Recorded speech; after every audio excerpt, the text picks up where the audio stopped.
Okay, here we have our little Hello World program again, where we've got a label in here with a Hello World message in it. We made a little file and exit MNU or menu items up there. And so far all this thing does is when we click on the exit menu item, closes the program.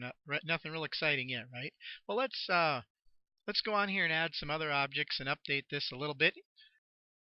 I think when I was in my code window, I accidentally closed out my toolbox window, so it's not over here to expand again. If that happens to you, just go up here to View, Other Windows, and Toolbox. And now I've got it back here where I can pin it open again. Let's put some buttons in here. Okay, so I got a button. Now one thing about this too is, let's say I want this button to be a little longer, and I'm going to have another button that I'd like to be the exact same length. Notice over here in the size of property of button 1, it says 101 by 22. I could make another button, change the size to be exactly the same. Why not copy and paste, and then I know this button is exactly the same size. I can use my little lining up line there to know they're exactly at the same level right there. Okay, and I got two buttons exact same size. So you can copy and paste these objects around, and that works just fine. Here again, though, now we get to this point where naming this stuff's important. You're never gonna remember what button 1 or button 2 is down the road if you got 50 buttons in a program, keeping them all straight. Remember, programming isn't done in isolation. It's done with other programmers. So you have to name stuff so they can figure out what it is. So BTN and button 1 is going to be introduction. Oops, let me get my capitalization there. Notice though that the text of the button stayed the same, so I'm going to get that in there. Cool, that's good. We go over here to button 2. It's BTN, and we're going to call this one hello again. Say hello again. Alright. These buttons don't do anything though. If I run the program right now, click on them, they wouldn't do anything. So if I want the default event for introduction here, if I double click right here, click event came in for button BTN introduction, has a click event in here now. Let's hide the toolbox, get a little more room here for that. And so now at this point, what we need to do, it gets a little more complex than just type an end. What we want to do here is when they click the introduction button, we're going to change the message that's in the window to the user of the program. So we're going to write an assignment statement. Here's how we do that. First, we'll start out typing the word me. Me refers to the form that we've built. So everything that's on this Hello World form, if I type me period, when I get this IntelliSense list, this is an IntelliSense list right here. Okay, with all these things on this list only apply to that form I've created. If I didn't start out with me, I could still write an assignment statement that would work, but my IntelliSense list would be much longer. And it's nice for the IntelliSense list to be shorter. IntelliSense, you're going to want to get comfortable using it. It makes things a lot faster and helps you not have to type as much. Okay, and I'll show you how this works. So we type me with a period. Then I'm going to type the first letter of what I want to work with, the object that I want to work with on this form that I want to change. Typed an L. LBL message was the message that had the text hello world in it, right? And notice that it's already selected then after I type the L. All I have to do is hit my space bar and LBL message is entered in there without me having to type any more than that. So that's pretty sweet. Once you get used to it, it's not only faster, but it helps you not have a bunch of typos that you have to fix in your code. If you make a typo, your program's not going to understand what the object or command you're typing is. So you want to use IntelliSense as much as you can for that reason. I'm going to type another period here because now I can pick the property of LBL message that I want to work with. Okay, and it's actually already guessing without me even typing anything that I want to deal with the text property of this label, and I do. So I'm just going to hit the spacebar again, and I'm going to get text in there for me. Didn't have to type it, just hit I just typed a period and space and put in the thing that I wanted to.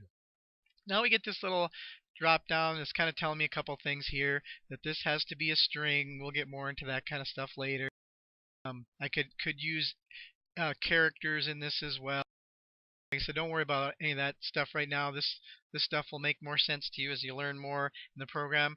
What I do now is I'm going to assign something to be in this text property of LBL message when introduction button gets clicked. So I'm going to type an equal sign, and then when I want to type in text here, I have to put it in quotes, and I'm going to say I am Mr. Zettler, and I'm going to finish this off with quotes, and I'm going to put a comment in here and just say changes the label text to my name. Okay? Typically, I would say we don't write comments for things that are really obvious that they do.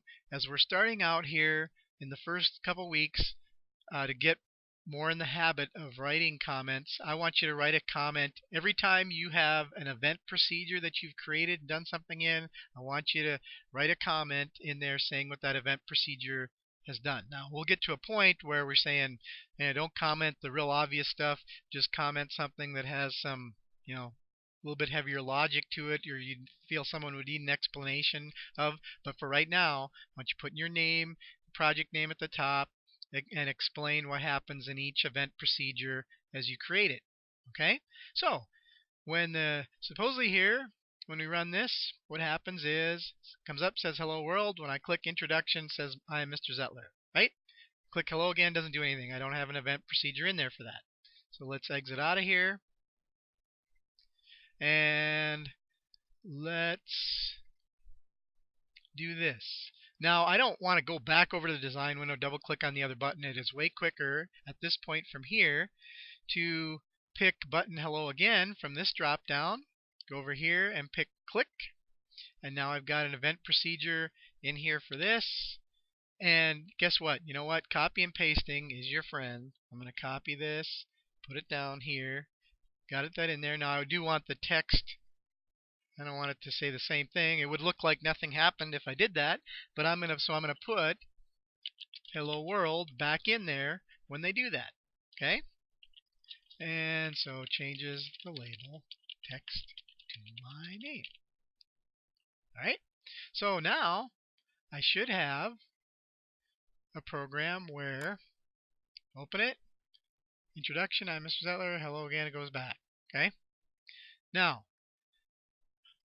one thing again, when we can do something in the program in the graphical user interface here, we should have some menu items that do this as well. And actually, it's one of those things where exit should kind of be at the bottom of this whole deal. And I tell you what, it's not as simple as one thing you should note here. You might think, well, you showed me some copy and paste stuff, so if I copy this and I paste it down here, and actually I'm going to want it one more down, and then I'm going to edit this one. So this one's going to be, and they should probably be in alphabetical order.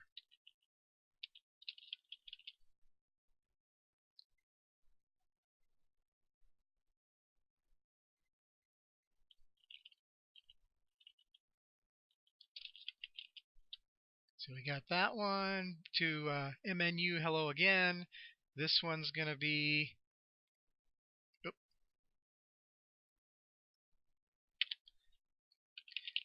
MNU, what are we doing here? Introduction, right? And I should give myself a little more room to work with there. And go down here to text. Okay? And notice though, when I pasted this in here, it didn't keep the same properties. I have to go in here and change that back. It did keep the text property but not the name. But I do want you to note something too. Even though there is a sub procedure over here for MNU exit, if I try to run this now with that, it's not going to work because I moved it around. So I do have to kind of go over here, delete out that event, come back, put a click event in for MNU exit so it does that, and then I would just put events in for each of these doing the same thing. See if you can do that.